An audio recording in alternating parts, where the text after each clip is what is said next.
Hello বন্ধুরা, আজকে তোমাদের সাথে শেয়ার করব মেথির শ্যাম্পু কিভাবে ঘরে বসেই বানাতে পারো। তো চলো বন্ধুরা, দেখে নেই কিভাবে তোমরা মেথির শ্যাম্পু বানাবে। তো প্রথমেই হচ্ছে মেথি সারা রাত ভিজিয়ে রাখবে। তারপর একটা কড়াইতে মেথিগুলো সহ পানিগুলো চুলায় 10 মিনিট জাল করুন। তারপর সেইখান থেকে এগুলো সুন্দরভাবে ছেঁকে নিন। তো ভালোভাবে এইভাবে ছেঁকে নেবেন যাতে একটা মেথিও না পড়ে। তো আবারও আমি এইটা চুলায় দিব। তো আবারও আপনি এটা চুলার ভিতর দিয়ে হালকা ডিম আঁচে চুলাটি কমিয়ে রাখুন। তারপর সেটার ভিতর আপনি তিসি ঢেলে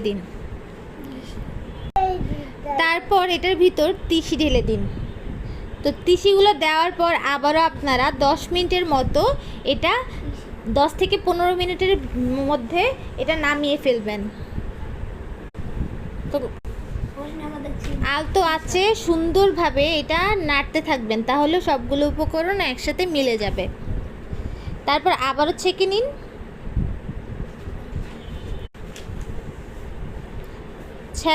ছেঁকা হয়ে গেলে আমরা এটা ঠান্ডা হওয়ার জন্য কিছুক্ষণের জন্য রেখে দিব।